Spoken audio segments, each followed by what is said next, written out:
என்னை பின்பற்றி வா. You follow me. என்னை பின்பற்றி. You follow me. ஜபத்தை கேட்கும் எங்கள் தேவா, கிருபை பெரிதல்லோ.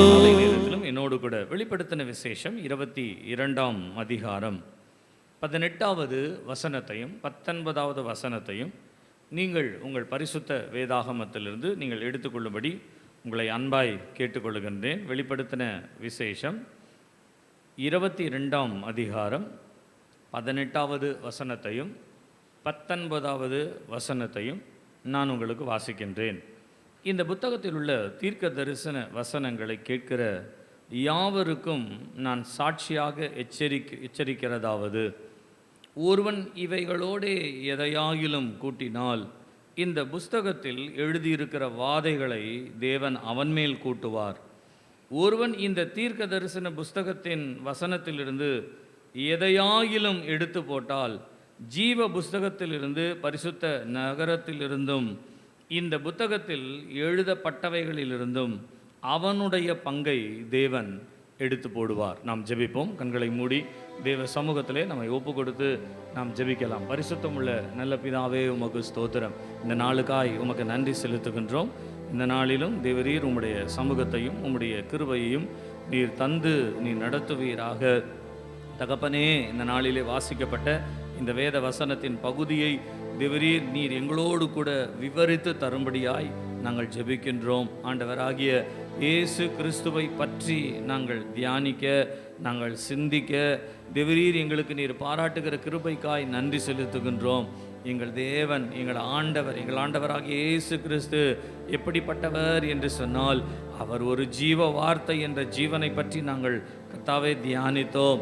அவர் ஒரு ஜெயத்தின் வார்த்தை என்று ஜெயத்தை பற்றி நாங்கள் கர்த்தாவே கவனித்தோம். இந்த நாளிலும் இயேசு கிறிஸ்துவினுடைய வார்த்தை என்று சொல்லப்படுகின்ற, இயேசுவாகிய வார்த்தை என்று சொல்லப்படுகின்ற இந்த வார்த்தை எவ்வளவு ஜாக்கிரதை உள்ளதாய் இருக்கிறது என்பதை இந்த நாளிலே நாங்கள் தியானிக்க தேவரீர் எங்களுக்கு கிருபை செய்யும்படியாய் உம்முடைய கரத்தில் ஒப்பு கொடுக்கிறோம். உம்முடைய இரக்கங்கள் பெரியது, உம்முடைய தயவு பெரியது. அந்த தயவின்படியாய் எங்களை நடத்தும். இயேசுவின் நாமத்தில் பிதாவே, ஆமே. காலை நேரத்திலும் தேவ சமூகத்திற்கு வந்த உங்கள் ஒவ்வொருவரையும் கர்த்தர் ஆசீர்வதிப்பாராக, உங்களோடு கூட இருப்பாராக. இயேசுவாகிய வார்த்தை என்கின்ற ஒரு தலைப்பிலே இந்த நாட்களிலே நாம் கவனித்து வருகின்றோம். நம்முடைய ஆண்டவராகிய இயேசு ஆதியிலே வார்த்தையாய் இருந்தவர். அந்த வார்த்தை தேவனிடத்திலும் அந்த வார்த்தை தேவனாய் இருந்தது. அந்த வார்த்தை மாம்சமாகி இந்த உலகத்திற்கு வந்தது. அந்த மாம்சமாய் வந்த வார்த்தையை இன்றைக்கு நீங்களும் நானும் சுதந்தரித்து கொள்ள, பெற்றுக்கொள்ள, அனுபவிக்க, அது நமக்கு ஒரு அங்கீகாரமாய் மாறுவதற்கு இந்த வார்த்தை எப்படிப்பட்டது என்பதை தான் நாம் கவனித்து வருகிறோம். நான் உங்களுக்கு சொன்னேன், இயேசுவாகிய வார்த்தை ஜீவன் உள்ளது என்று நான் சொன்னேன். இயேசுவாகிய வார்த்தை ஜெயம் உள்ளது என்பதை நான் உங்களுக்கு சொன்னேன். இயேசுவாகிய ஒரு வார்த்தை மூன்றாவதாக அது நமக்கு ஒரு ஜாக்கிரதை உள்ள ஒரு வார்த்தை என்று நான் உங்களுக்கு சொன்னேன். கடந்த வாரங்களிலே நாம் 2 காரியங்களை கவனித்தோம். இன்றைக்கு 3வது காரியத்திற்குள்ளே நாம் கடந்து செல்லுவோமே. நீங்கள் இந்த வெளிப்படுத்தின விசேஷத்தை நீங்கள் வாசிக்கும் பொழுது, வெளிப்படுத்தின விசேஷம் ஆரம்பிக்கும் பொழுது 1ஆம் அதிகாரம் 3வது வசனம் இப்படியாய் சொல்லுகிறது, இந்த வேத வசனத்தை வாசிக்கிறவர்களும் கேட்கிறவர்களும் இதில் எழுதி இருக்கிறவைகளும் கைக்கொள்ளுகிறவர்கள் பாக்கியவான்கள். வசனம் தொடங்கும் பொழுது, இந்த புத்தகம் தொடங்கும் பொழுது பாக்கியத்தை பற்றி தொடங்குகிறது. ஆனால் இந்த புத்தகம் முடியும் பொழுது எப்படி சொல்லப்படுகிறது என்றால், இந்த வேத வசனத்திலே சொல்லப்பட்டிருக்கிற எதையாகிலும் யார் ஒருவன் கூட்டுவானோ அவனுக்கு வாதை கூடும் என்று சொல்லப்படுகிறது. யார் ஒருவன் இந்த வசனத்தை சொல்லாதபடிக்கு அதை விட்டு விடுகிறானோ அல்லது அதை எடுத்து விடுகிறானோ, அவனுடைய வாழ்க்கையிலே தேவன் எதையெல்லாம் கொடுப்பேன் என்று சொன்னாரோ அந்த வாக்குத்தத்தத்தினுடைய பங்குகளை அவர் கொடுக்க மாட்டார், அவர்களிலிருந்து எடுத்து விடுவாராம். நல்லா கவனிங்க. ஒரு மனுஷனுடைய வாழ்க்கையிலே வாதை வருவதற்கும், ஒரு மனுஷனுடைய வாழ்க்கையிலே வாக்குத்தத்தங்கள் நிறைவேறாது இருப்பதற்கும் இந்த வசனம் ஒரு நல்ல ஒரு முன்மாதிரியாய் சொல்லப்படுகிறது. இந்த வசனம் நமக்கு ஒரு நல்ல ஒரு எடுத்துக்காட்டாய் சொல்லப்படுகிறது. தேவ வார்த்தைகளை கேட்கிற நாம் அந்த வார்த்தையின்படி வளருகிற வளர்ச்சியிலே நாம் அடிக்கடியாய் வசனங்களை கேட்டு வசனங்களை பேசி வசனங்களை தியானித்து என்று இவற்றிலே பழகி வளருகிற நம்முடைய வாழ்க்கையிலே நான் சொல்லுகிறேன், இந்த வசனத்தை நாம் எப்படி கையாள வேண்டும் அல்லது இந்த வசனமானது எப்படி நமக்குள்ளே ஒரு ஜாக்கிரதையாய் பயன்படுத்தப்பட வேண்டும் என்பதை நாம் அறிந்திருக்க வேண்டும். சில நேரங்களிலே சொல்லுகிறேன், வசனங்களையும் வார்த்தைகளையும் அதை சர்வசாதாரணமாய் விட்டு விடுகிறவர்கள் உண்டு. நான் சொல்லுகிறேன், உங்களுடைய வாழ்க்கையிலே தேவன் உங்களுக்கு கொடுத்த உங்களுடைய சுகத்தையும் பலத்தையும் ஆரோக்கியத்தையும் பெற்று நீங்கள் சுகவீனப்படாதபடிக்கு அல்லது ஒரு வாதை உங்களுடைய வாழ்க்கையில் வராமல் இருக்க வேண்டும் என்று சொன்னால் அதற்கு ஒரு வழி இருக்கிறது. என்ன வழி என்று சொன்னால், நீங்கள் கேட்கிற வசனத்தை உங்களுடைய வாழ்க்கையிலே நீங்கள் அதில் எதையும் கூட்டி விடாதபடிக்கு நீங்கள் வசனத்தை வசனமாய் பெற்றுக்கொள்ள வேண்டும். வசனத்திலே வசனத்தின்படியாய் நீங்கள் வாழ வேண்டும். அதே நேரத்தில் சொல்லுகிறேன், நீங்கள் கேட்ட வசனத்திற்கு ஏதாகிலும் நீங்கள் குறைவுபட வாழுவீர்களானால், ஏதோ ஒரு குறைச்சல் வசனத்தின்படியாய் வாழாத ஒரு குறைவு நம்மிடத்தில் இருக்குமானால், நான் சொல்லுகிறேன், கர்த்தர் நமக்கு கொடுக்கிற பங்கு குறைவுபடும், கொடுக்கிற ஆசீர்வாதம் வாக்குத்தத்தங்கள் நமக்கு குறைவுபடும். நீங்கள் இதை புரிந்து கொள்ள வேண்டுமானால் நான் 2 வார்த்தையை பயன்படுத்தினேன், அதை நீங்கள் மனதில் வைத்துக் கொள்ளுங்கள். முதலாவது, நாம் வார்த்தைக்கு மிஞ்சி செயல்படக்கூடாது. இரண்டாவது, வார்த்தைக்கு குறைவாய் நாம் செயல்படக்கூடாது. அப்படியானால் நாம் எந்த வார்த்தையை தேவ சமூகத்தில் பெற்றுக்கொண்டோமோ, எந்த வார்த்தையின்படி வாழ வேண்டும் என்று தேவன் நமக்கு கொடுத்திருக்கிறாரோ அந்த வார்த்தையினுடைய அளவின்படியாக அந்த வார்த்தை நமக்கு சொல்லுகிற அவசியத்தை உணர்ந்து தெரியாதவைகளாய் இருந்தாலும் அதை தேவ சமூகத்திலே நாம் கேட்டு அறிந்து அதன்படி வாழுகிற ஒரு வாழ்க்கை இருக்குமே ஆனால், நான் சொல்லுகிறேன், நம்முடைய வாழ்க்கையில் வாதை வராதபடிக்கு தேவன் நமக்கு கொடுக்க வேண்டிய பங்கை கொடுத்து இந்த உலகத்திலே நாம் எந்த வாழ்க்கையை ஜெயமாய் முடிக்க முடியுமோ அதை ஜெயமாய் நிறைவேற்ற கர்த்தர் நமக்கு உதவி செய்வார். அல்லேலூயா, அல்லேலூயா, அல்லேலூயா.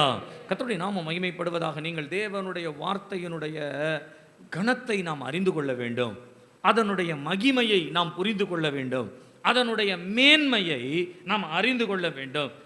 அறிந்து கொண்டு நான் சொல்லுகிறேன், வார்த்தைக்கு மிஞ்சி செயல்படக்கூடாது.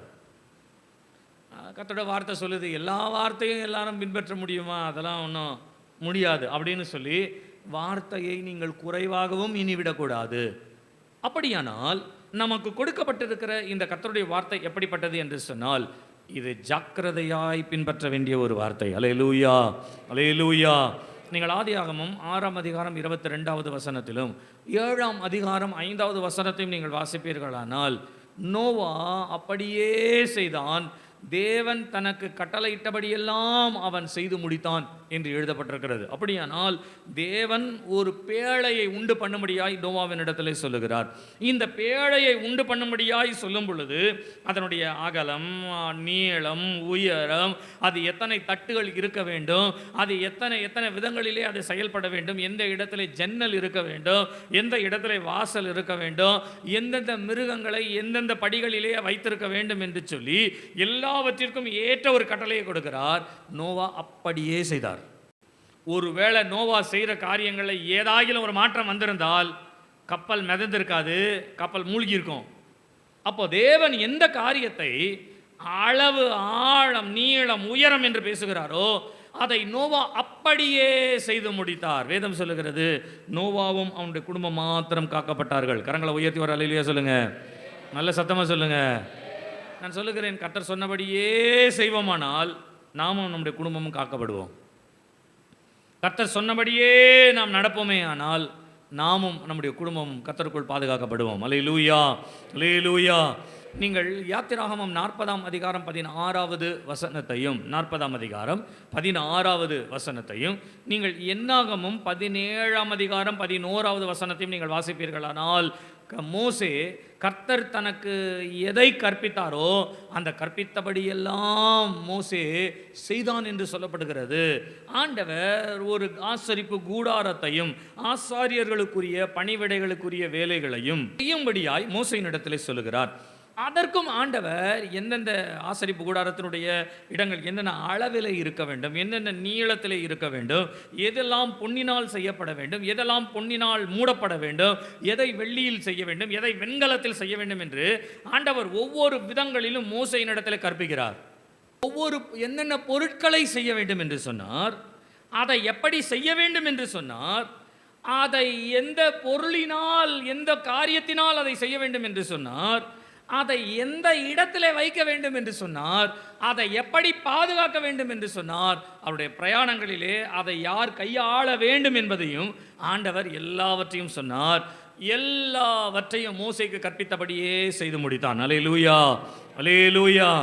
நீங்கள் யோசுவாவின் புத்தகம் 11ஆம் அதிகாரம் 15வது வசனத்தை வாசிப்பீர்களானால், தேவன் இஸ்ரவேல் ஜனங்களுக்கு எந்த கட்டளையை கொடுத்தாரோ அந்த கட்டளையின்படியே அவர்கள் நடக்க வேண்டும் என்பதற்காக யோசுவா இஸ்ரவேல் ஜனங்கள் தங்களுடைய சுதந்திரத்தை அடைந்தவுடனே அந்த சுதந்திரத்தில் யோசுவா எதை செய்தார் என்று சொன்னால், கர்த்தருடைய கற்பனைகளின்படி நாம் நடக்க வேண்டும் என்று கற்பனைகளின்படியே யோசுவா செய்தான் என்று வேதத்திலே சொல்லப்படுகிறது. கற்பனைகளின்படியே அவன் செய்தான். நீங்கள் நியாயாதிபதிகள் 6ஆம் அதிகாரம் 27வது வசனத்தை நீங்கள் வாசிப்பீர்களானால், இந்த 27வது வசனம் சொல்லுகிறது, கிதியோனுக்கு தேவன் எதை சொன்னாரோ, கிதியோனுக்கு கர்த்தர் என்ன சொன்னாரோ, கர்த்தர் தனக்கு சொன்னபடியே அவன் செய்தான் என்று வருகிறது. நீங்கள் வேதத்திலே இதை போல அநேக இடங்களிலே நான் உங்களுக்கு சொல்லுகிறேனே, அநேக இடங்களிலே நீங்கள் வேதத்திலே ஆண்டவர் எதை சொன்னாரோ அதை அப்படியே செய்த அநேகருடைய வாழ்க்கையை பற்றி நாம் வேதத்திலே வாசிக்கின்றோம். அநேகருடைய வாழ்க்கையிலே நாம் அதை வாசிக்கின்றோம். இன்றைக்கு கர்த்தருடைய கட்டளையின்படியே செய்தவர்களை குறித்து நாம் வாசிப்பது மாத்திரம் அல்ல. நீங்கள் நன்றாய் கவனித்துக் கொள்ளுங்க. புதிய ஏற்பாட்டு காலத்திலே நம்முடைய கரத்தில் கொடுக்கப்பட்டது எது என்று சொன்னால் தேவனுடைய வார்த்தை. இந்த தேவனுடைய வார்த்தைக்கு மிஞ்சியும் நாம் செயல்படாதபடிக்கு, இந்த தேவனுடைய வார்த்தையை குறைவாயும் நாம் செயல்படாதபடிக்கு, நாம் சரியாய் தேவனுடைய வார்த்தையின்படி செயல்படுவதற்கு இந்த காலை நேரத்திலே தேவனுடைய வார்த்தை மிகவும் ஜாக்கிரதை உள்ளது என்பதை நாம் அறிந்து கொள்ள வேண்டும். நான் சொல்லுகிறேன், கர்த்தருடைய வார்த்தை ஒரு சாதாரணமான ஒரு விஷயம் அல்ல. உங்களுக்கு ஏற்கனவே நான் சொன்னதை ஞாபகப்படுத்துகிறேன். இந்த பரிசுத்த வேதாகமம் எப்படிப்பட்டது என்று சொன்னால், அநேக ராஜ்யங்களையும் ராஜாக்களையும் பார்த்தது, அநேக துஷ்டர்களையும் துன்பப்படுத்துகிறவர்களையும் பார்த்தது, அநேக அதிகாரிகளையும் அரசர்களையும் பார்த்தது, அநேக இக்கட்டான சூழ்நிலைகளை இந்த வேதம் அறிந்து வந்திருக்கிறது.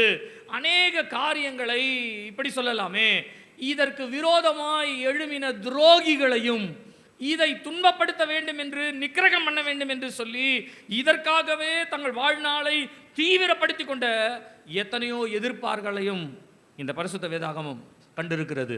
நான் சொல்லுகிறேன், அதையெல்லாம் தாண்டிதான் இன்றைக்கு இந்த காலை நேரத்தில் இந்த பரிசுத்த வேதாகமத்தை நம்முடைய கரத்தில் கொண்டு வரும்படியாய் கர்த்தர் நமக்கு உதவி செய்திருக்கிறார். அல்லேலூயா, அல்லேலூயா. நான் சொல்லுகிறேன், இந்த பரிசுத்தமான வார்த்தை ஏறக்குறைய இந்த 2000 ஆண்டுகளிலே எத்தனையோ சம்பவங்களையும் சூழ்நிலைகளையும் பார்த்து விட்டது. இன்றைக்கு நம்முடைய கரத்தில் இந்த வேதம் இருக்கிறது என்று சொன்னால் நன்றா தெரிந்து கொள்ளுங்க, நம்ம யார் என்றது இந்த பரிசுத்த வேதாகமத்திற்கு நன்றாய் தெரியும். இந்த வார்த்தையை நாம் எப்படி படிக்கிறோம், இதை நாம் எப்படி ஏற்றுக்கொள்ளுகிறோம், இந்த வேதாகமத்தை நாம் எப்படி செயல்படுத்துகிறோம் என்று ஒவ்வொரு காரியத்தையும் நான் சொல்லுகிறேன், பரிசுத்த வேதாகமம் ஒவ்வொரு எழுத்துக்களும் நம்மை கவனித்துக் கொண்டே இருக்கிறது. நான் எழுத்துக்கள் வேதாகமம் என்று சொல்லும் பொழுது உங்கள் மனதை இயேசு கிறிஸ்துவை மாத்திரம் பதித்துக் கொள்ளுங்கள், வேற ஒன்றும் கிடையாது. இந்த வேதத்தின் வார்த்தைகளாகிய இயேசு கிறிஸ்து ஒவ்வொரு சூழ்நிலையும் நம்மை கவனித்துக் கொண்டிருக்கிறார், ஒவ்வொரு காரியங்களிலும் நம்மில் பார்த்து கொண்டிருக்கிறார். ஒவ்வொன்றையும் நாம் எப்படி செய்கிறோம் என்பது அவருக்கு மாத்திரம்தான் தெரியும். ஆகையினாலே தான் பேதுரு சொன்னார், ஆண்டவரே நீர் எல்லாவற்றையும் நீர் அறிந்திருக்கிறீர் என்று சொன்னார். நான் சொல்லுகிறேன், உங்களுடைய எல்லாவற்றையும் இயேசு அறிந்திருக்கிறார். அப்படி அறிந்தவர் இன்றைக்கு இந்த வார்த்தையை நமக்கு கொடுத்திருக்கிறார். இந்த வார்த்தையை நாம் கேட்கும்படியாய் உதவி செய்கிறார். இந்த வார்த்தையினுடைய வெளிச்சம் என்னவென்று கவனிக்கும்படியாய் கர்த்தர் உதவி செய்கிறார். அப்படி செய்கிறார் என்று சொன்னால் நான் ஒரே ஒரு காரியத்தை சொல்லுகிறேன், நீங்களும் நானும் இந்த பரிசுத்தமான வார்த்தையை ஜாக்கிரதையாய் கவனிக்க வேண்டி இருக்கிறது. அல்லேலூயா, அல்லேலூயா. கவனிங்க, கர்த்தருடைய வார்த்தை ஜாக்கிரதையுள்ளது என்று சொல்லும் பொழுது என்னுடைய மனதிலே ஆண்டவர் 2 காரியங்களை ஞாபகப்படுத்தினார். ஒன்று, நீங்கள் இந்த ஜாக்கிரதையான வார்த்தையை எப்படி கையாள வேண்டும் என்பதை நீங்கள் அறிந்திருக்க வேண்டும். இரண்டாவதாக, இந்த ஜாக்கிரதையுள்ள வார்த்தையை நீங்களும் நானும் எப்படி காத்துக்கொள்ள வேண்டும் என்பதை நாம் அறிந்திருக்க வேண்டும். முதலாவது, நாம் அதை எப்படி கையாள வேண்டும். How to handle the word of God. How to handle the word of God. இரண்டாவதாக, இந்த வேதத்தை நமக்குள்ளே எப்படி காத்துக்கொள்ள வேண்டும். How to hold on in the word of God. Hold on in the word of God. நீங்கள் அதை எப்படி கையாளுவீர்கள் கொடுக்கப்பட்டாயிற்று. இதை நாம் எப்படி கையாண்டு நடத்த வேண்டும் என்பதை நாம் அறிந்திருக்க வேண்டும். இரண்டாவது, இந்த வார்த்தையை நமக்குள்ளே எப்படி இதை காத்து கொள்ள வேண்டும் என்பதை நாம் அறிந்திருக்க வேண்டும். கர்த்தருடைய நாமம் மகிமைப்படுவதாக. இந்த இரண்டு காரியங்களிலே நாம் கவனமாய் இருப்போம் என்று சொன்னால், நமக்கு கொடுக்கப்பட்டிருக்கிற வார்த்தையிலே நாம் ஜாக்கிரதையாய் நடப்பது மாத்திரமல்ல, வாதைகளை விட்டு விலகி வாக்குத்தத்தங்களை சுதந்தரித்து இந்த உலகத்திலே எடுக்க வேண்டிய ஜெயத்தை நாம் எடுத்து இந்த உலகத்திலே நாம் நம்முடைய ஓட்டத்தை முடிக்கும் பொழுது நாம் சொல்லலாம், நல்ல போராட்டத்தை போராடினேன், என் ஓட்டத்தை நான் முடித்தேன், கர்த்தர் எனக்கு கொடுத்த விசுவாசத்தை நான் காத்துக்கொண்டேன், எனக்காய் வைக்கப்பட்டிருக்கின்ற அந்த ஜீவனை நான் சுதந்தரித்துக் கொள்ளும்படியாய் கர்த்தர் எனக்கு உதவி செய்வாராக. அல்லேலூயா, அல்லேலூயா, அல்லேலூயா. நான் சொல்லுகிறேன், இன்றைக்கு உங்களுடைய வாழ்க்கையிலே ஒரு ஜீவன் வேண்டுமானால், இன்றைக்கு உங்களுடைய வாழ்க்கையிலே ஒரு ஜெயம் வேண்டுமானால், நீங்கள் கர்த்தருடைய வசனத்தினுடைய ஜாக்கிரதையை நீங்கள் அறிந்திருக்க வேண்டும். நான் முதலாவது உங்களுக்கு சொன்னேன், இந்த வசனத்தை நாம் கையாள அறிந்திருக்க வேண்டும். இதை நாம் எப்படி பயன்படுத்த வேண்டும், இதை நாம் எப்படி உபயோகப்படுத்த வேண்டும். இந்த வார்த்தையை தேவன் நம்முடைய கரத்திலே கொடுத்திருக்கும் பொழுது, இதை நாம் எந்த கோணத்திலே, உலகத்திலே மற்றவைகளைப் போல அல்ல, ஒரு 4 புத்தகம் அடுக்கி வைத்திருக்கிறோம் பாருங்க வீட்டில், அந்த 4 புத்தகத்தோடு இதையும் சேர்த்து 5வது புத்தகமாய் வைக்கின்ற ஒரு சாதாரண புத்தகம் அல்ல. நான் சொல்லுகிறேன், நம்முடைய வீட்டிலே வேதத்தை வைப்பதற்கு என்று ஒரு இடம் இருக்க வேண்டும். This is not a book. ஒரு சாதாரண ஒரு புத்தகம் அல்ல. This is the book. இது தான் உண்மையான ஒரு புத்தகம். அப்படியானால் எல்லா புத்தகங்களும் வைக்கிற ஒரு சாதாரண புத்தகத்தை போல அல்ல, இந்த புத்தகத்தை வைக்க வேண்டிய இடம் என்று ஒன்று உண்டு. அங்கேதான் இது வைக்கப்பட வேண்டும் என்கின்ற ஒரு கையாளுதலை நாம் கவனிக்க வேண்டும். கர்த்தருடைய நாமம் மகிமைப்படுவதாக. நீங்கள் இந்த வேதத்தை கையாள வேண்டும் என்று சொல்லப்படுகின்ற இந்த தலைப்பின் கீழாக நீங்கள் என்னோடு கூட எபிரேயருக்கு எழுதின நிருபம் 4ஆம் அதிகாரம் 12வது வசனத்தை நீங்கள் வாசிப்பீர்களானால், இந்த பரிசுத்த வேதாகமத்தினுடைய கையாளுதலுக்குரிய ஒரு வார்த்தை, ஒரு வசனம் நமக்குள்ளே சரியாய் நம்மை வழிநடத்துவதற்கு இது போதுமானதாய் இருக்கிறது. இந்த வசனத்தை வாசிங்க. தேவனுடைய வார்த்தையானது ஜீவனும், தேவனுடைய வார்த்தையானது ஜீவனும் வல்லமையும் உள்ளதாயும், இருபுறமும் கருக்குள்ள எந்த பட்டயத்திலும் கருக்கானதாயும், ஆத்துமாவையும் ஆவியையும் கணுக்களையும் ஊனையும் பிரிக்கத்தக்கதாக உருவ குத்துகிறதாயும், இருதயத்தின் நினைவுகளையும் யோசனைகளையும் வகையறுக்கிறதாயும் இருக்கிறது. வகையறுக்கிறதாகவும். நீங்க இந்த வார்த்தையை நல்லா கவனிச்சு பாருங்களேன். இருபுறம் கருக்குள்ளதாயும், பிரிக்கிறதாயும், உருவாக்குகிறதாயும், வகை அறுக்கிறதாயும். அப்படி என்று சொன்னால் நம்ம ஆரம்பத்துக்கு வருவோமே, இந்த வேத வசனம் எப்படிப்பட்டது என்று சொன்னால், இருபுறம் கருக்குள்ள ஒரு பட்டயம். பட்டயத்தை நாம் எப்படி எடுத்துக்கொண்டு வர வேண்டும் என்கின்ற ஒரு முறை உண்டு, ஒரு வழி உண்டு. ஒரு சுடு தண்ணி எடுத்துகிட்டு வரீங்க, சூடாகவே இருக்கணும் அப்படின்னா நீங்கள் எப்படி எடுத்துகிட்டு வருவீங்க? சுடு தண்ணியை எதில் எடுத்துகிட்டு வருவீங்க? ஒரு ஃப்ளாஸ்கில் எடுத்துகிட்டு வருவோம். ஒரு வெயில் நேரங்களில் ஒரு தண்ணி சில்லுன்னு இருக்கணும். ஒரு சில்லுன்னு இருக்கிற தண்ணியை, அந்த சில்னஸ் பாதுகாக்கணும் அப்படின்னு சொன்னால் அதுக்குன்னு வாட்டர் கூலர்னு ஒன்று இருக்குது. அப்போது ஒவ்வொரு பொருளையும் நாம் எப்படி கையாள வேண்டும் என்கின்ற பொருட்களை கையாளுகின்ற முறைகள் என்பது வேதத்திலே உண்டு, வாழ்க்கையிலே உண்டு. நான் சொல்லுகிறேன், அதே போல் உங்களுடைய கரத்திலே கொடுக்கப்பட்டிருக்கின்ற இந்த பட்டயம் என்னவென்று சொன்னால், இருபுறமும் கருக்குள்ள ஒரு பட்டயம். ஒரு அல்லேலூயா சொல்லுங்க பார்க்கலாம். நல்ல சத்தமாக சொல்லுங்க, நல்ல சத்தமாக சொல்லுங்க. இருபுறம் கருக்குள்ள ஒரு பட்டயம். அப்படியானால் நமக்கு கொடுக்கப்பட்டிருக்கிற வார்த்தை ஜாக்கிரதையாய் கவனிக்க வேண்டிய ஒரு வார்த்தை என்னவென்று சொன்னால், இந்த பட்டயம் 2 விதங்களிலும் செயல்படுகிறதாய் இருக்கிறது.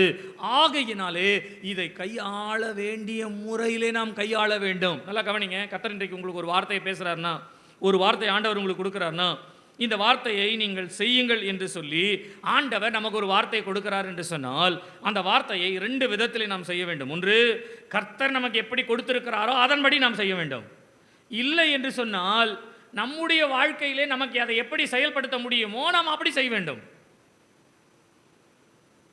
நீங்க ஆண்டவர் உங்களுக்கு சொன்ன வார்த்தையின்படி செய்வீர்களானால் கர்த்தர் உங்களுக்கு என்ன வாக்குத்தத்தம் கொடுத்தாரோ அதை அவர் நிறைவேற்றுவார். ஆனால் அந்த வார்த்தையை என் இஷ்டத்திற்கு தான் நான் செயல்படுத்துவேன் அப்படி நீங்க செயல்படுத்தினீங்கன்னா அவருடைய வாக்குத்தத்தத்தின் ஆசீர்வாதம் நமக்கு கிடைக்காது. இந்த பூலோகத்தில் உங்களுக்கு சாப்பாடு போட்டு, துணி கொடுத்து, வீடு கொடுத்து, உங்களை வாழ வச்சு, என் ஆத்மாவே கர்த்தரை சோத்தரி சொல்லி கடைசியில் உங்களோட வாழ்க்கை முடியும் பொழுது இன்பராம் ஈட்டிலே பாட்டு பாடி உங்களை கொண்டு போய் சேர்த்துருவாங்க. அவ்வளோதான், முடிஞ்சிடும். நீங்க அவர் எப்படி சொல்லுகிறாரோ அதன்படி செய்வீர்களானால், அவர் எதை விரும்புகிறாரோ அதன்படி செய்வீர்களானால், இந்த வார்த்தை, இந்த பட்டயத்தை நீங்கள் எந்த முறையிலே பயன்படுத்த வேண்டும் என்று தேவன் நமக்கு கொடுத்திருக்கிற கட்டளையின்படி நாம் செய்வோமானால், நான் சொல்லுகிறேன், எந்த பட்டயத்தை, வார்த்தையை நீங்கள் எந்த கணத்தோடு நீங்கள் உபயோகப்படுத்துகிறீர்களோ அதற்கு உரிய ஆசீர்வாதத்தை நீங்கள் பெற்றுக்கொள்வீர்கள். If you not able to do, நீங்கள் அதை செய்ய முடியாமல் இருக்குமானால், you have to face some consequence. நீங்கள் சில எதிர்மறையான சூழ்நிலைகளை நீங்கள் சந்திக்க வேண்டி இருக்கும். வார்த்தையின் மேல் கவனம் இல்லை என்று சொன்னால், இந்த வார்த்தையை கையாளுவதிலே உங்களுக்கு கவனம் இல்லை என்று சொன்னால், இந்த வார்த்தையை கேட்கும் பொழுது இதை எந்த கவனத்தோடு கேட்க வேண்டும் என்கிற ஒரு கவனம் இல்லாமல் கேட்போம் என்று சொன்னால், கர்த்தருடைய நாமம் மகிமைப்படுவதாக. நம்முடைய வாழ்க்கையிலே ஆசீர்வாதம் கிடைக்கலாம் கூட பரவாயில்லைங்க, இப்படி சொல்லலாம். ஆசீர்வாதம் கிடைக்கலாம் கூட பரவாயில்ல. இந்த புத்தகத்தில் உள்ள வாதைன்றார், இந்த புத்தகத்திலே உனக்கு கொடுக்கப்பட்டிருக்கிற ஆசீர்வாதத்தை நான் எடுத்துருவேன், உன்னிலிருந்து எடுத்துருவேன்றார். உனக்கு கொடுக்க வேண்டிய பங்கை நான் எடுத்துருவேன்றார். அப்படியானால் உங்களுக்கு ஒரே ஒரு வாய்ப்பு தான் இருக்கிறது, வசனத்தை எப்படி கையாள வேண்டும் என்று நாம் அறிந்து கொள்ள வேண்டும். அல்லேலூயா, அல்லேலூயா. நான் வேதத்தை வாசிக்கும் பொழுது இந்த வசனத்தை கையாள தெரியாத அல்லது இந்த தேவனுடைய வார்த்தையை கவனிக்கின்ற கவனமற்றவர்களாய் செயல்பட்ட சிலருடைய வாழ்க்கையினுடைய நஷ்டத்தை நான் கவனித்தேன். அதிலே முதலாவதாக நீங்கள் 1 சாமுவேல் 10ஆம் அதிகாரம் 3வது வசனத்திலிருந்து நீங்கள் 7வது வசனம் வரையிலும் நீங்கள் வாசிப்பீர்கள் என்று சொன்னால், சவுல் ராஜாவாய் தேர்ந்தெடுக்கப்படுவதற்கு முன்பாக சாமுவேலின் மூலமாய் சவுலோடு பேசினதும் சவுலை அபிஷேகம் பண்ணின அபிஷேகத்தை பற்றியும் இந்த சம்பவங்கள் இந்த 10ஆம் அதிகாரத்திலே சொல்லப்படுகின்றது. நீங்கள் இந்த பகுதியை நான் சொன்ன 3வது வசனத்திலிருந்து 7வது வசனம் உள்ள ஒரு பகுதியை நீங்கள் வாசிப்பீர்கள் என்று சொன்னால், சாமுவேல் சவுலை ஒரு குறிப்பிட்ட இடத்திற்கு கொண்டு வந்து அந்த குறிப்பிட்ட இடத்திலே நிறுத்திவிட்டு சவுலோடு கூட பேசுகிறார். என்ன பேசுகிறார் என்று சொன்னால், உன் தகப்பனுடைய கழுதையை நீ தேடி வருகிறாய், கழுதை குறித்து நீ இனிமேல் கவலைப்பட வேண்டாம், கர்த்தர் அதை உனக்கு அகப்பட பண்ணுகிறவராய் இருக்கிறார், கழுதை அகப்பட்டது என்ற ஒரு வார்த்தையை அவர் சொல்லுகிறார். அல்லேலூயா. இன்னைக்கு சவுலுக்கு சொன்ன அதே வார்த்தையை உங்களுக்கு நான் சொல்கிறேன். இந்த உலகத்தில் எதையனையோ தேடிட்டு இருக்கிறீங்க, சரிங்களா? நான் பைபிளில் இருக்க வார்த்தை யூஸ் பண்ணுறேன், நீங்கள் மனசில் காயப்படக்கூடாது. கழுதையை தேடிட்டு கிடக்குறீங்க. கழுதையை ஆண்டவர் சொல்கிறாரு, கழுதை கிடச்சிருச்சு விடு, அதை பற்றி கவலைப்படாத. ஆனால் நீ என்ன செய்யணும் அப்படின்றத நான் உனக்கு சொல்கிறேன் கேளு.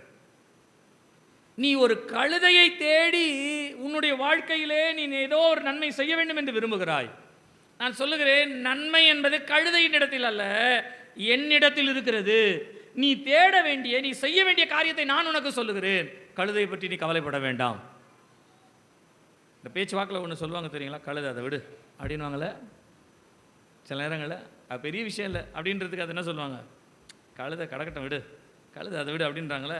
இன்றைக்கி ஆண்டவர் அதே மாதிரி சொல்கிறார், கழுதை கிடச்சிடும் விடு, அதை பற்றி கவலைப்படாது. ஆண்டவர் சொல்கிறாரு, அதெல்லாம் ஆகப்பட்டது விடு, அதை பற்றி நீ கவலைப்பட வேண்டாம். ஆனால் நீ செய்ய வேண்டிய ஒரு கவனத்தை நான் உனக்கு சொல்கிறேன். நீ கர்த்தருடைய வார்த்தையின்படி நீ தெரிந்து கொள்ளப்பட்டவனாக இருக்கிறபடியினாலே, தெரிந்து கொள்ளப்பட்டவனாகிய நீ செய்ய வேண்டிய காரியத்தை நான் உனக்கு சொல்லுகிறேன் என்று சொல்லி 2 காரியத்தை அவர் சொல்லுகிறார். நீங்கள் 3வது வசனத்திலிருந்து 7வது வசனம் வரைக்கும் வாசிப்பீர்களானால் அதில் 2-3 காரியங்களை அதில் 2 காரியங்களை மிக முக்கியமாக சொல்லுகிறார். ஒன்று, நீ போகிற வழியிலே தாபோரிலே 3 மனுஷர்களை நீ காண்பாய். இந்த 3 மனுஷர்களும் உன்னை சந்திக்கும்படியாய் வருவார்கள். அவர்கள் வந்து தங்கள் இடத்திலே உள்ளவைகளிலே ஒருவன் அவன் ஒரு 2 அப்பங்களை உனக்கு கொடுப்பான். அந்த அப்பத்தை நீ அவனுடைய கையிலிருந்து வாங்கிக்கொள் என்று சொல்லுகிறார். நீங்க 3வது வசனத்தை வாசிங்க. விட்டு அப்புறம் கடந்து போய் தாபோரில் உள்ள சமபூமியில் சேரும்போது தேவனை பணியும்படி பெத்தேலுக்கு போகிற 3 மனுஷர்களை அங்கே உன்னை கண்டு சந்திப்பார்கள். ஒருவன் 3 ஆட்டுக்குட்டிகளையும், நல்லா கவனிங்க, ஒருவன் 3 ஆட்டுக்குட்டி வச்சிருப்பானா, இன்னொருவன் 3 அப்பங்களையும், இன்னொருவன் 3 அப்பங்களை வைத்திருப்பானா, வேறொருவன் திராட்சை ரசமுள்ள ஒரு துருத்தியையும் கொண்டு திராட்சை ரசம் உள்ள ஒரு துருத்தியும் கொண்டு வந்து உன்னுடைய சுக செய்தியை விசாரித்து உனக்கு 2 அப்பங்களை கொடுப்பார்கள். அப்பனா இந்த ஆட்டுக்குட்டி எதுக்கு சொன்னாரு, இந்த திராட்சை ரசம் எதுக்கு சொன்னார் ஆண்டவர்?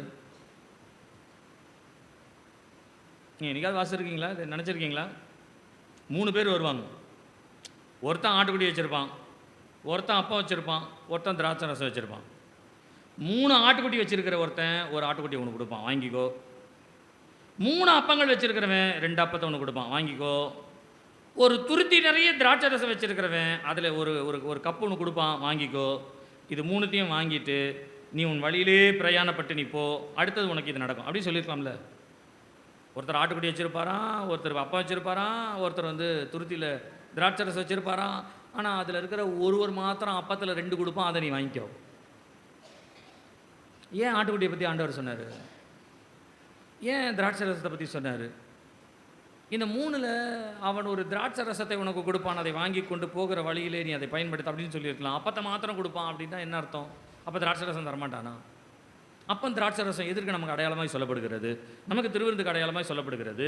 ஆனால் இவனுக்கு அப்பம் மாத்திரம் கொடுக்கப்படுகிறது என்று சொல்றார். ஏன் இவருக்கு திராட்சை ரசத்தை பற்றி ஆண்டவர் பேசவே இல்லை? இதுதான் ஆவிக்குரிய சிந்தை, ஆவிக்குரிய தேடுதல். வசனத்தை வாசிக்கும் பொழுது அந்த ஆவிக்குரிய தேடுதல்ன்றது நமக்கு வேணும். 3 பேரை நீ சந்திப்பாய், அதில் ஒருவன் உனக்கு 2 அப்பங்களை கொடுப்பான், அந்த அப்பத்தை அவனுடைய கரத்திலே வாங்கிக்கொள். நீ அதை கடந்து வரும் பொழுது கீழ்காலுக்கு நீ வரும் பொழுது நீ ஒரு கூட்டமாய் தீர்க்க தரிசனம் சொல்லி வருகிறவர்களை நீ சந்திப்பாய். நீங்க அந்த வசனத்தை வாசி பாருங்களேன். சிலர் உன்னை சந்திப்பதை பற்றி ஆண்டவர் சொல்லுகிறார், நீ சந்திக்க வேண்டிய சிலரை பற்றியும் ஆண்டவர் அந்த இடத்துல சொல்லுகிறார்.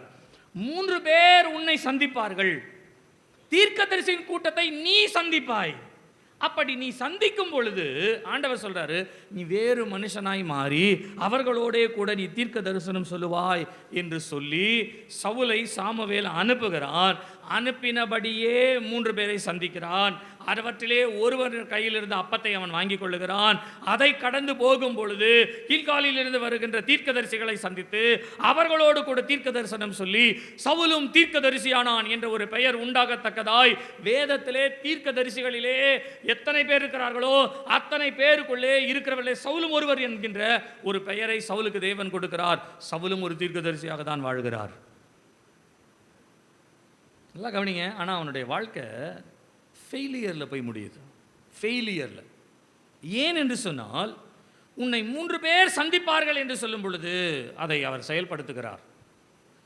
உன்னை தீர்க்கதரிசிகள் சந்திப்பார்கள், நீ தீர்க்க தரிசனம் சொல்லுவாய் என்று சொல்லும் பொழுது அதையும் அவர் சந்திக்கிறார். ஆனால் அதற்கு அடுத்தபடியாய் நீங்கள் வசனங்களை வாசிக்கும் பொழுது நீ போய் என்ன செய்யணும் அப்படின்னு சொன்னா, எனக்காக நீ காத்திருக்கும்படியாய், எனக்காக நீ பொறுமையாய் இருக்கும்படியாய் சாமுவேல் சவுலிடத்திலே ஒரு காரியத்தை சொல்லுகிறார். நீங்கள் வாசிக்கும் பொழுது 8வது வசனத்தை நீங்கள் வாசிங்களேன். வாசிங்க. எனக்கு முன்னே கில்காலுக்கு இறங்கி போ, சர்வாங்க தகன பலிகளையும் சமாதான பலிகளையும் செலுத்தும்படிக்கு நான் உன்னிடத்தில் வருவேன். நான் உன்னிடத்தில் வந்து நீ செய்ய வேண்டியதை உனக்கு அறிவிக்க மட்டும். பாருங்க, 2 காரியங்களை நீ செய்யன்னு சொல்றார். 7ஆம் வசனம் முடியும் பொழுது அப்படிதான் சொல்லுது, இந்த அடையாளங்கள் எல்லாம் உனக்கு நேரிடும் பொழுது சமயத்திற்கு ஏற்றபடி நீ செய், தேவன் உன்னோடு கூட இருக்கிறார். சமயத்திற்கு ஏற்றபடி செய், தேவன் உன்னோடு கூட இருக்கிறார். இந்த வசனத்தை வாசிக்கும் பொழுது எப்படி இருக்கு தெரியுங்களா? சமயத்துக்கு ஏற்றபடி செய்ய, கர்த்தர் உன்னோடு கூட தான் இருக்கிறார். அப்படியும் படிக்கலாம், இப்படி படிக்கலாம். நீ சமயத்துக்கு ஏற்றபடி நான் சொன்னபடியே செய்ய, அப்பதான் கர்த்தர் உன்னோடு இருப்பார். அப்படியும் வாசிக்கலாம். இவருக்கு அப்பம் கொடுத்தாங்க, காரியத்தை செய்துட்டாரு. இவரை தீர்க்கதரிசியா மாத்துறாரு, காரியத்தை செய்துட்டாரு. மூணாவது சொல்றாரு, நீ போய் காத்துரு, நான் வருவேன்றாரு. நீ போய் காத்துரு, நான் வருவேன். அங்கே கர்த்தருக்கு பலி செலுத்தலாம். பலி செலுத்த வேண்டிய வேலை சாமுவேலுடையது, காத்திருக்க வேண்டிய வேலை சவுலுடைய வேலை. ஆனால் சாமுவேல் வர தாமதித்தபடியினாலே சவுல் கர்த்தருக்கு செலுத்த வேண்டிய பலியை செலுத்தி விட்டானாம். சாமுவேல் வந்து கேட்குறாரு, சவுல் நீ என்ன செய்கிற, நீ என்ன செய்கிற, நான் உன்கிட்ட என்ன சொன்னேன், நீ என்ன செய்கிற? நீங்கள் நல்லா கவனிங்க, ஆவிக்குரிய வாழ்க்கையிலே சொல்லுகிறேன். ஆவிக்குரிய வாழ்க்கையில் சில நேரங்களிலே கர்த்தர் நமக்கு கொடுக்கிற ஆசீர்வாதத்தை பெற்றுக்கொள்வதற்கு நாம் எந்த காரியத்தையும் செய்வதற்கு நாம் தயாராக இருக்கிறோம். எதையும் நாம் செய்வதற்கு தயாராக இருக்கிறோம். நீங்கள் நம்ம ஊர்களெல்லாம் அல்லது வெளியூர்களெல்லாம் பாருங்களேன், தீர்க்க தரிசனம் சொல்லுவது எப்படி அல்லது தீர்க்க தரிசன வரத்தை பெற்றுக்கொள்வது எப்படி என்கின்ற தீர்க்க தரிசன வரத்துக்காக நான் ஒரு கூட்டம் வைக்கிறேன். எத்தனை பேர் வருவாங்க தெரியுங்களா? எத்தனை பேர்? அதே நான் சொல்லுகிறேன், உபவாச ஜெபம் நாம் ஜெபித்து தேவனோடு கூட இருக்கிற ஒரு ஐக்கியத்தை வளர்த்து கொள்வதற்கு, அவரை நம்முடையவர் என்பதை அங்கீகரித்துக் கொள்வதற்கு, ஏற்றுக்கொள்வதற்கு, அவரோடு நம்முடைய வாழ்க்கையை இணைத்துக் கொள்வதற்கு நம்ம எல்லாரும் உபவாச ஜெபத்துக்கு வருவோம்னா எத்தனை பேர் வருவாங்க? நீங்க யோசிச்சு பாருங்க. உபவாச ஜெபத்துக்கு வர முடியாது, ஆனா தீர்க்க தரிசனம் வரணும்னு போயிடலாம். வரங்களை பெற்றுக்கொள்ளுகிற, வல்லமைகளை பெற்றுக்கொள்ளுகிற இடம் சொன்னா போயிடலாம்.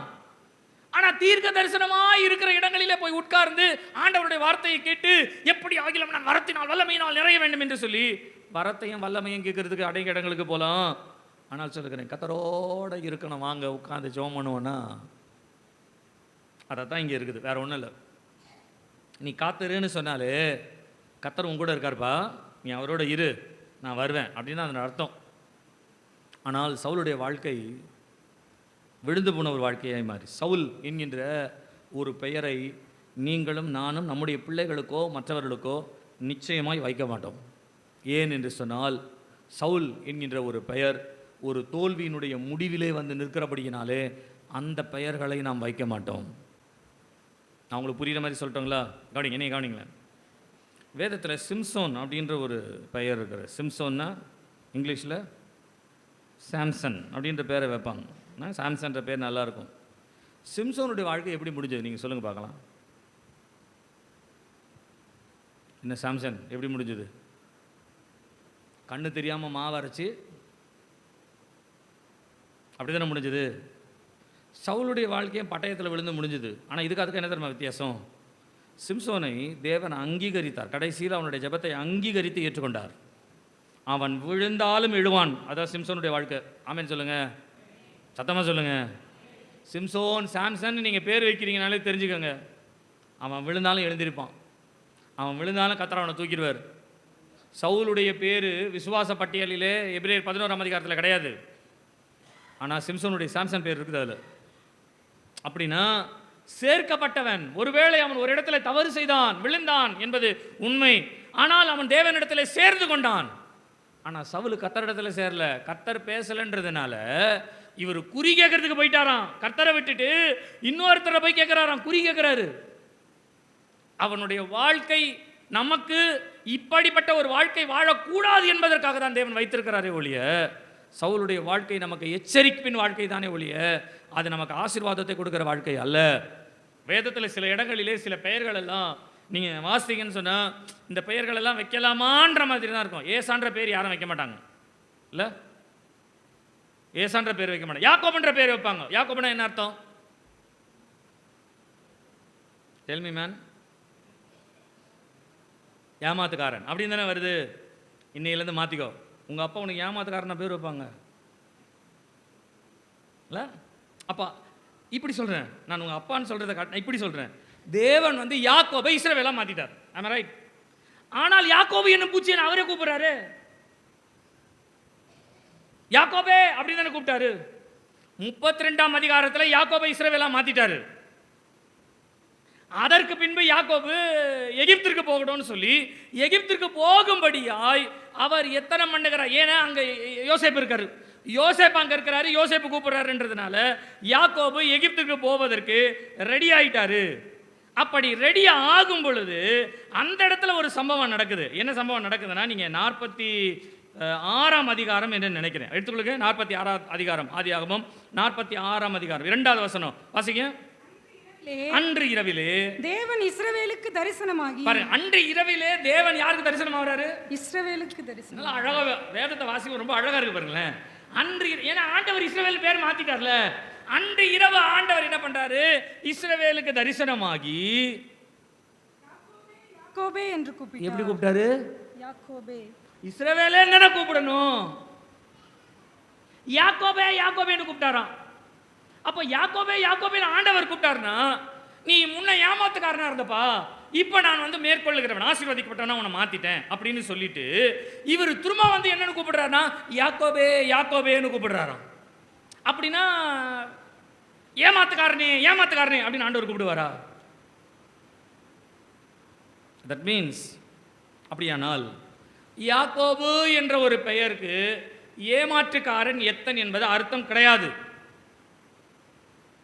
நான் இது முன்னாலே நான் ஒரு தடவை உங்களுக்கு சொல்லியிருக்கேன், இருந்தாலும் நான் ஞாபகப்படுத்துகிறேன். யாக்கோபு என்பதற்கு ஆங்கிலத்தில் அதற்கு கொடுக்கப்படுகின்ற விளக்க வார்த்தைகள் என்ன வார்த்தைகள் அப்படின்னு சொன்னால், டிசீவர் அப்படின்றது வந்து ஏசா சொல்கிறான்.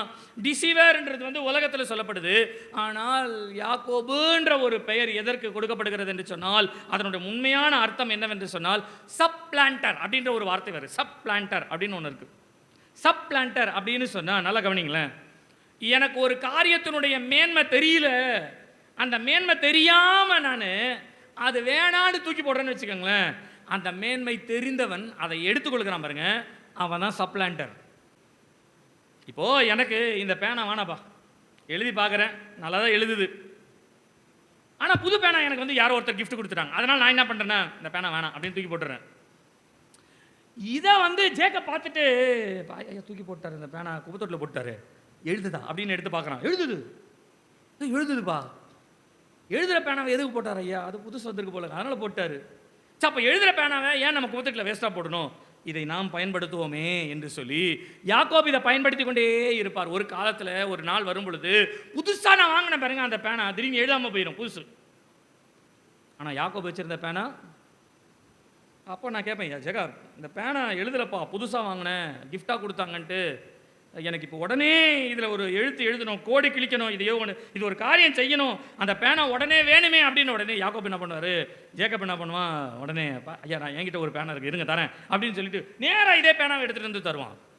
நான் எழுதிடுவேன், எழுதி முடிச்சுட்டு பார்ப்பேன், இந்த பேனா நீங்கள் தான் தூக்கி போட்டீங்க வேணான்ட்டு. அப்போனா நான் அவனை பார்த்து என்னை ஏமாற்றி எடுத்துக்கிட்டியா அப்படின்னு சொல்லுவேனா? அது சரியாக வருமா? நான் எதை அறியாமல், எதை என்னுடைய வாழ்க்கையில் மேன்மைப்படுத்த வேண்டியதை மேன்மைப்படுத்தாமல் விடுகிறனோ, அந்த மேன்மையை அறிந்தவன் அதை எடுத்துக்கொள்ளுகிறான். அதுக்கு தான் இங்கிலீஷில் சப் பிளான்டர்னு வருது. ஆகையினாலே ஏமாற்றுக்காரன் என்பது யாக்கோபினுடைய பெயர் அர்த்தம் அல்ல. அல்ல, தேவனுடைய கணம் ஒரு இடத்துல வீணாகிறது என்று சொல்லி அந்த கணத்தை கொடுக்கிறவர்கள் அதை தட்டி கழிக்கும் பொழுது, அந்த கணத்தை நான் கொடுக்கிறேன் என்று அதை தன்னுடைய கரத்தில் எடுக்கிறாங்க பாருங்க, அவன் பேர் தான் யாக்கோபு. அப்படியானால் மேன்மை தெரியாதவைகளை தவற விடுகிறவருடைய மேன்மையை தகுதியாய் மாற்றிக்கொள்கிறவருடைய பேர் தான் யாக்கோபு. ஒரு அல்லேலூயா சொல்லுங்க, அல்லேலூயா சொல்லுங்க. அதனால் யாக்கோபுக்கு நான் ஒரு தீர்க்க தரிசனம் சொல்கிறேன், வச்சுக்கோங்க உங்கள் மனசில். நீங்கள் போகிற பாதையில், நீங்கள் வாழ்கிற வாழ்க்கையில், நீங்கள் நடக்கிற எல்லா சூழ்நிலையிலும் சொல்லுகிறேனே, உங்கள் கண்ணுக்கு முன்னால் யாரோ ஒருத்தர் ஒரு மேன்மையை தவற விடுற மாதிரி இருக்கும். யாரோ ஒரு மேன்மை தெரியாதவங்க நடக்கிறதெல்லாம் ஆண்டவர் கொண்டு வருவார். நீங்கள் மனசில் நினச்சி கொள்ளுங்க, அதை தேவன் என்னுடைய கண்களிலே காட்டுகிறார் என்று சொன்னால், எனக்கும் அப்படிப்பட்ட ஒரு மேன்மையை தர அவர் காத்திருக்கிறார். அல்லேலூயா, அல்லேலூயா, அல்லேலூயா. நான் சொல்லுகிறேன், தேவனால் அழைக்கப்பட்ட ஜனமே, நமக்கு தேவன் வைத்திருக்கிற மேன்மையை நாம் அறிந்து கொள்ள வேண்டும். தேவன் நமக்கு கொடுத்திருக்கிற வார்த்தையினுடைய மேன்மை என்ன என்பதை நீங்களும் நானும் விளங்கிக் கொள்ளாமல், நீ தீர்க்க தரிசனம் பெற்றுக்கொள்வாய், நீ போகிற வழியில் அப்பத்தை பெற்றுக்கொள்வாய் அப்படின்னு சொன்ன உடனே ரொம்ப சந்தோஷமா சவுல் போனார், அப்பத்தை பெற்றுக்கொண்டார், தீர்க்க தரிசனம் சொன்னார். ஆனால் அவர் சொன்னார், நீ போய் காத்துரு, கர்த்தர் உன்னோட இருக்கிறார்ல, அவரோட கொஞ்ச நேரம் இரு. அவரால் இருக்க முடியலை, பலி செலுத்தி விட்டாராம். சாமுவேல் கேட்கிறார், நீ என்ன செய்தாய்? நீ என்ன காரியம் பண்ணியிருக்க? நான் உன்னிடத்தில் வருவேன் என்று சொன்னேனே. அதற்கு 1000 விளக்கங்களை சவுல் சொல்லிக்கலாம். ஆனாலும் தேவன் அதை ஏற்றுக்கொள்ளவில்லை. சவுலுடைய ராஜ்யபாரம் it came to an end, அவர் முடிவுக்கு வருகிறது. அது இங்கே 13 அதிகாரத்திலே ஆரம்பிக்கிறது. 10ஆம் அதிகாரத்தில் தொடங்கிருச்சுங்க, 13ஆம் அதிகாரத்தில் க்ளோஸ் ஆகுது. தேவன் தமக்கு பிரியமான ஒருத்தரை அவர் தேடுகிறார். கர்த்தருடைய நாமம் மகிமைப்படுவதாக. எனக்கு அருமையான கர்த்தருடைய பிள்ளைகளே, கர்த்தருடைய வார்த்தை நமக்கு கொடுக்கப்படும் பொழுது நான் சொல்லுகிறேன், அதில் சில மென்மைக்குரிய காரியத்தை பார்க்கும் பொழுது நமக்கு அது சந்தோஷமாக இருக்கும். ஆனால் அதே நேரத்தில் அந்த வார்த்தை சில இடங்களிலே நம்மை அமைதிப்படுத்தவும் சீர்படுத்தவும் ஒழுங்குபடுத்தவுமா இருக்கும் பொழுது அதை சில நேரங்களிலே நம்மால் ஏற்றுக்கொள்ள முடியாத இடத்திற்கு வருகிறோமே.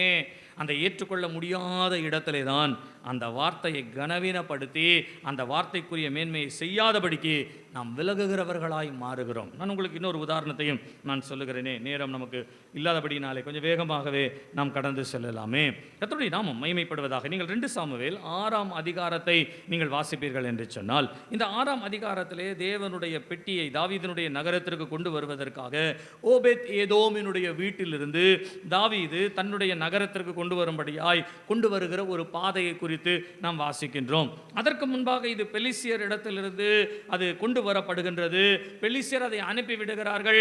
அதை அனுப்பிவிட்ட மாத்திரத்திலே அது ஓபேத் ஏதோமினுடைய வீட்டுக்கு வருவதற்கு முன்பாக வேறு ஒருவருடைய வீட்டிலே அவைகள் இருக்கின்றது. நீங்க 1 சாமுவேல் 7ஆம் அதிகாரம், சாமுவேல் 7. அப்படியே கீரியாத் யாரீமின் மனுஷர் வந்து கர்த்தருடைய பெட்டியை எடுத்து மேட்டின் மேல் இருக்கிற அபினதாவின் வீட்டிலே கொண்டு வந்து மேட்டின் மேல் இருக்கிற அபினதாவின் வீட்டிலே கொண்டு வந்து வைத்து அபினதாவினுடைய வீட்டிலே கொண்டு வந்து வைத்து கர்த்தருடைய பெட்டியை காக்கும்படிக்கு அவன் குமாரனாகிய எலியேசாரை பரிசுத்தப்படுத்தினான். கர்த்தருடைய பெட்டியை பாதுகாக்கும்படியாய். ஆனால் இதே பெட்டி இந்த அபினதாபினுடைய வீட்டிலிருந்து தாவீதினுடைய நகரத்திற்கு கொண்டு போகும் பொழுது இதே அபினதாபினுடைய 2 பிள்ளைகள் இருக்கிறார்கள். அந்த 2 பிள்ளைகளில் ஒருவன் ஊசா. 2 பிள்ளைகளும் அந்த ரதத்தை முன்பாக நடத்தி செல்லுகிறார்கள்.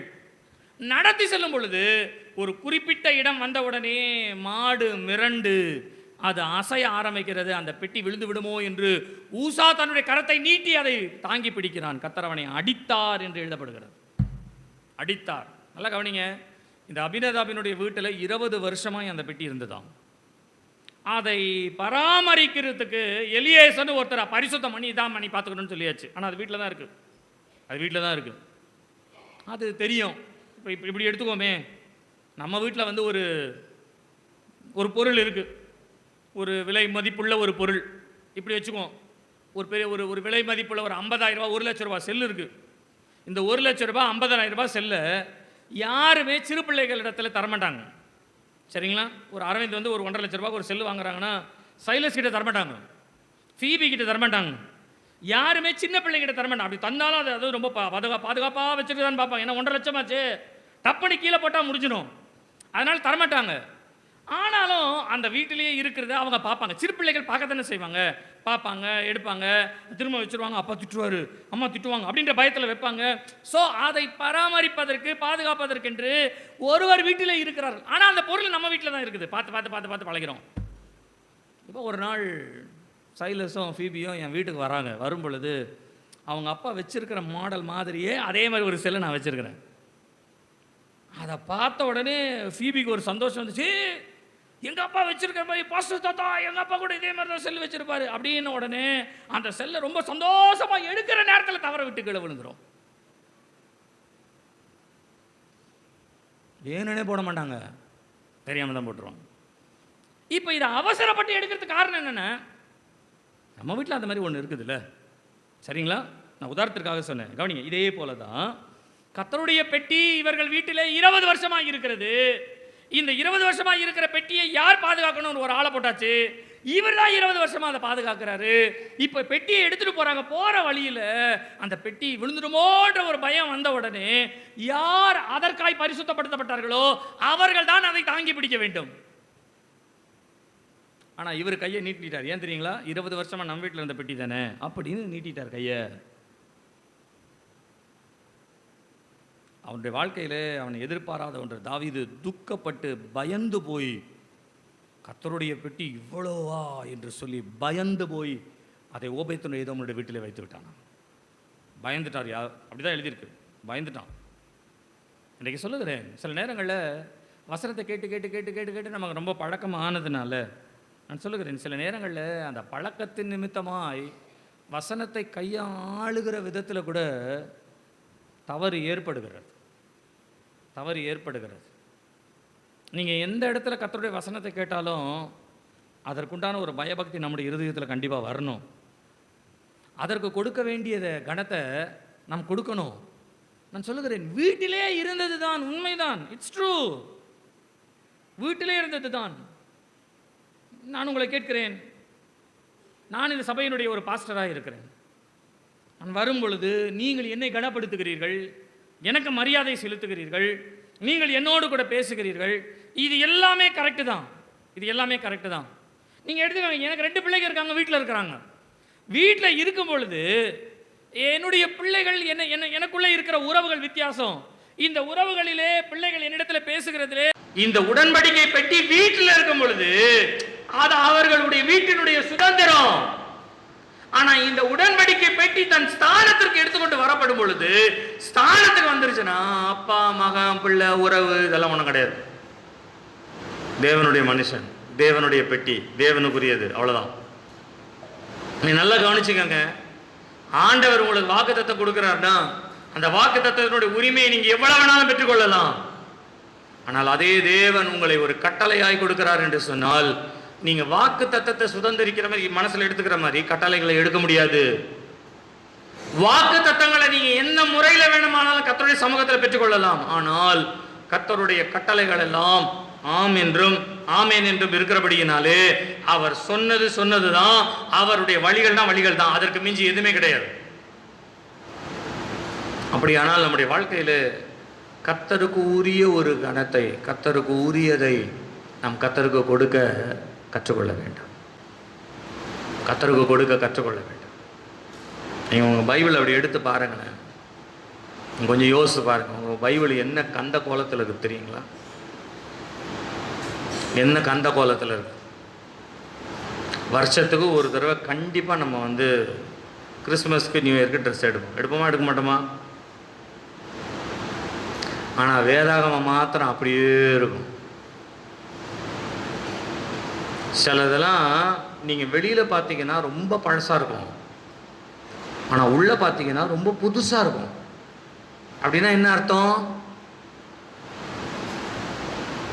ரொம்ப வருஷத்துக்கு முன்னால் வாங்கினது, ஆனால் திறந்து படிக்கிறதே கிடையாது, அதனால் புதுசாக இருக்கும் ரொம்ப. நீங்கள் பைபிளை பெரும்பாலும் நான் சொல்கிறேன், இந்த பைபிள் அப்படி மூடி பார்த்தீங்கன்னா நீங்கள் வாங்கின அந்த நாளில் இருந்ததை காட்டிலும் அந்த பைபிள் சைஸ் கொஞ்சம் பெருசாக இருக்கும், வளர்ந்துருக்கும். அப்படி தான் சொல்லணும்ல, வளர்ந்துருக்கும். அது வளர்ந்துருக்கும், குண்டாக இருக்கும் பைபிள். ஏன் பைபிள் குண்டாக இருக்கும் அப்படின்னு சொன்னால், அதை நம்ம சாப்பிட்டு சாப்பிட்டு சாப்பிட்டு பைபிளை குண்டாக்கி வச்சிருக்கிறோம். அதனுடைய பலம் என்னைக்காவது ஒரு நாள் நமக்குள்ள கிரியை செய்கிறதுக்கு அதை சாப்பிட்டு சாப்பிட்டு. தேவனுடைய வார்த்தையை நம்முடைய கரத்தில் கொடுத்துருக்கிறாரு. அதற்குரிய பயன்பாடு இல்லைன்னு சொன்னா அந்த பயன்பாட்டினுடைய ஆசீர்வாதம் இல்லை, அதனுடைய வாதம் வந்துடுமா நமக்கு? நேரடியாக சொல்லிட்டோங்களா?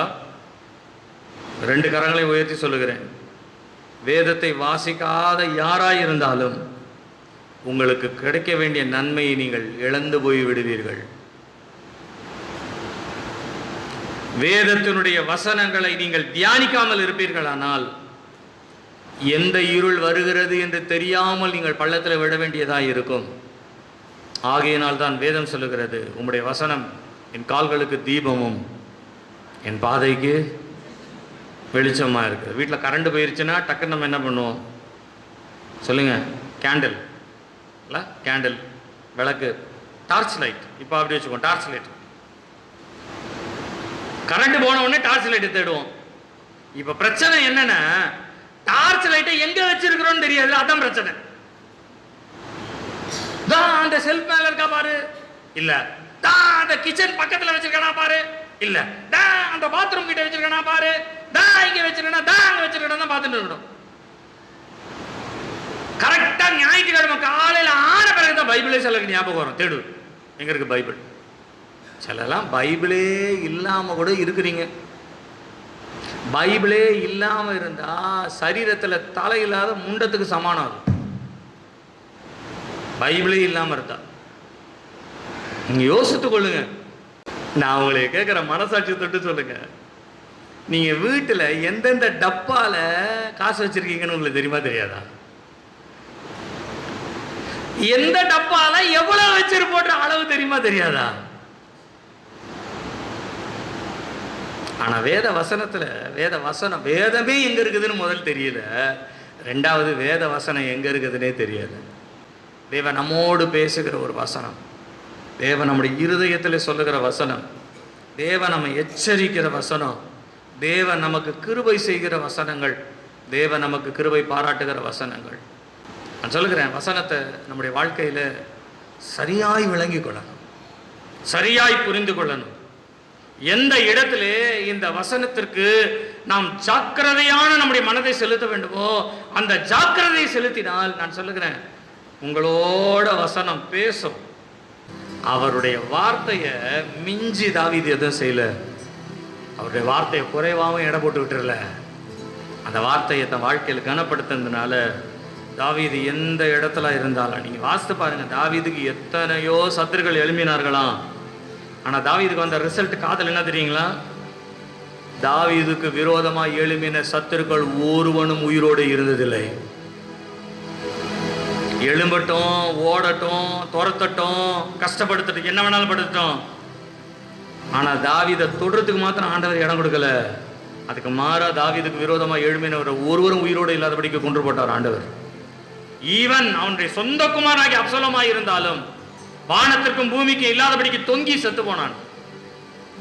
ஆண்டவர் நம்ம மேல வச்சிருக்கிற வைராக்கியம் அந்த அளவுக்கு பெருசுங்க. நம்ம நினைச்சிட்டு இருக்கோம் ஆண்டவர் வந்து ஏதோ நம்மளை கைவிட்டாரு, ஏதோ நம்மளை விட்டுட்டாரு, ஏதோ நம்ம இந்த நிலைமையில கிடக்குறோம். நீங்க நினைக்கிறத பார்க்கல உங்க மேல ஆண்டவர் வைராக்கியமா இருக்கிறாரு. உங்களை யாராவது திட்டுறாங்கன்னா ஆண்டவர் சும்மா உட்கார்ந்துட்டு இருக்காரு நினைக்கிறீங்களா? அவர் காத்திருக்கிறாரு. உங்களுக்கு ஒரு காரியம் செய்ய காத்திருக்கிறாரு. அதை ஒரு நாள் கர்த்தர் நிறைவேற்றுவார். அந்த நாள்ல சொல்றேன், நீங்கள் இன்றைக்கு இருந்த வேதனை பார்க்கலாம், உங்களை தம்முடைய மகிமையினாலும் கனத்தினாலும் தேவன் முடிசூட்ட வல்லவராய் இருக்கிறார். எல்லாரும் எழுப்பி நிற்போமா? தேவ சமூகத்தை நம் கையாளுகிற ஒரு ஆளுகை நமக்கு தெரியணும். அந்த வார்த்தையை கனப்படுத்துவது பழகின ஒரு வார்த்தையாய் அல்ல, தெரிந்த ஒரு வார்த்தையாய் அல்ல, இது பெரிய வார்த்தை, பெரிய காரியம் ஒண்ணு இல்லைன்னு சொல்லுகிற ஒரு வார்த்தையாய் அல்ல, நம்ம அவருடைய வார்த்தையை மேன்மைப்படுத்துகிற கண்களை மூடி தேவ சமூகத்தில் சொல்லும், ஆண்டவரே இது எந்த காரியத்தை எனக்கு நீ சொல்லுகிறீரோ அதை அப்படியே செய்யக்கூடிய கிருபையை, தயவை நீர் எனக்கு தருவீராக. நான் அப்படியே செய்யட்டும் ஆண்டவரே. உம்முடைய வார்த்தை ஒரு நாள் நான் அற்பமா எண்ணக்கூடாது. உம்முடைய வார்த்தைக்கு மிஞ்சி எந்த காரியத்தை நான் செய்திடக்கூடாது. எனக்கு கற்றுத்தாரும் ஆண்டவரே, எனக்கு கற்றுத்தாரும் ஆண்டவரே, எனக்கு கற்றுத்தாரும் ஆண்டவரே.